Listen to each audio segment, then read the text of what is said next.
Hello there.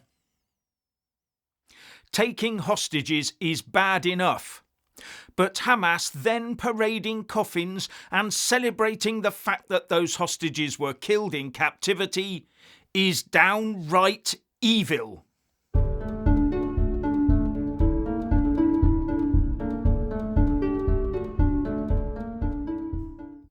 Yet another atrocious act that proves Hamas as an organisation must be destroyed from head to toe. And while they paraded those coffins with glee and happy celebratory music, they were attempting to propagandise people into believing the Israelis caused their deaths, when the only reason for their deaths was that Hamas took them from the safety of Israel into the Hamas-constructed hellhole of Gaza. Hamas and its helpers were the ones that forcibly abducted Shiri Bibas, Ariel Bibas, Kfir Bibas and Oded Lifshitz, then caused their deaths. May their families and friends somehow come to terms with this and find some inner peace. And Hamas has the gall to claim in a statement that it did everything it could to keep the hostages alive, but the constant barrage from the IDF prevented it. Hamas did not do everything to keep the hostages alive. They did not release them, did they? No, they elected to retain them in a dangerous place. It was their fault. Hamas did it. And it is not Zionist to point out that obvious fact. And is it just me, or is Hamas goading Israel into breaking the ceasefire so they can weep crocodile tears and wail false lamentations as more Gazans die for the Hamas cause? But will the United Nations condemn this horrible little Hamas nastiness? I very much doubt it. The United Nations is one of the most anti-Israel, anti-Jew organisations on the planet. Now Hamas has form in these cruel and heartless stunts. Remember one hostage, Yair Horn, being forced to hold an hourglass and a photo of another captive, Matan Zangorka, so indicating that time was running out. These are not nice people. Hamas is a nasty terrorist organisation full of nasty, vile people. And those that parade around in London on those pro-Hamas marches are just as vile and nasty as they are. One wonders whether at the next march some of them will be carrying hourglasses or stitching images of them to their clothes, just like they did with the paraglider paraphernalia directly after the October the 7th, 2023 atrocity. But the real truth is that the more of these propaganda stunts Hamas pulls, the faster the time runs out for them. I cannot see Israel standing back and letting Hamas off scot-free with this drip, drip, drip of foul acts. But I also think they'll wait until they've got all the hostages back, alive or dead, before acting. But the nearer to that point we get, the nearer Hamas will be to permanent extermination. And that is what will be worrying them. And with every day and every new atrocity, Israeli resolve will just harden. But I personally think that is exactly what Hamas is working towards. As I said, they thrive on the martyrdom of others in their quest to destroy Israel and remove its people. But will this make it easier for Donald Trump to gain international agreement that the US taking over Gaza would, although not ideal, still be the best solution?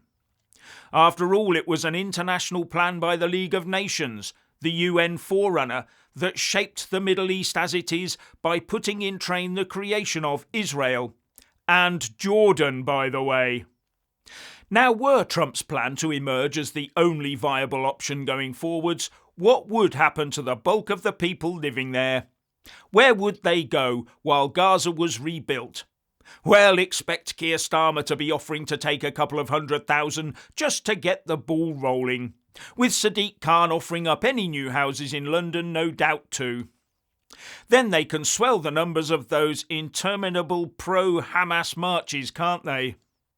Well, I say no, not one single Gaza refugee should be allowed into the UK. They should be rehoused in the Middle East and not bring any more external conflict into our country. But given their recent pronouncements, Ireland will probably be offering up space, whether or not its population likes the idea. It would also mean massively beefing up our internal UK border across the Irish Sea to prevent Gaza refugees from entering the UK. While in the UK, our judiciary is sacrificing us at the altar of international law and diversity. One judge has now ruled that a Sudanese asylum seeker with a receding hairline is a child and must be treated as such, when the Home Office is saying he's an adult of at least 23 years of age. This is the trouble with woke. You can get out of anything by just claiming you are not what you really are, all backed up by woke judges. No proof needed, no common sense applied. And the council taxpayers from the area concerned have to stump up 30 grand for his legal costs.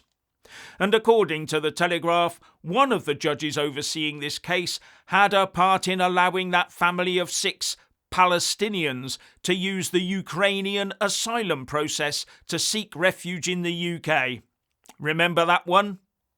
And when Kemi Badenoch and Keir Starmer agreed at PMQs that a judge ruling that this misuse of asylum process was wrong, along comes England's top judge, Baroness Carr, to publicly rebuke them both.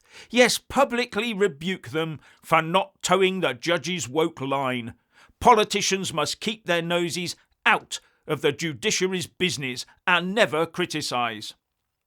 The judiciary now believes it runs the UK, and it may not be that far from the truth. A judiciary with not 1 ounce of common sense between them where so-called human rights are concerned, just slavish obedience to them. Because as the top legal authority in the UK, the Supreme Court can strike down any law if the judiciary deems it breaches an international obligation somehow or other. And the Supreme Court could probably use the same powers to strike down any new law that tried to remove us from any international body like the ECHR or the UN. Because no one can overrule the Supreme Court. No one. They can make adults into children and Gaza asylum seekers into Ukrainians. Those woke judges can shape-shift the law to their woke lefty internationalist agenda. They do not need to listen to Parliament. All brought on by Tony Blair's obsession with a Supreme Court that upended our UK unwritten constitution. Prior to October 2009, the House of Lords was our Supreme Court. And this new Supreme Court has not proved to be a roaring success, has it? All it has done is handed political power over us to international bodies and woke judges around the world, not just in the UK. UK law really now is an ass. So please like, subscribe and comment below, and check out our other channel, Tripe and Whatnot, link in the descriptions box below. And thank you for watching.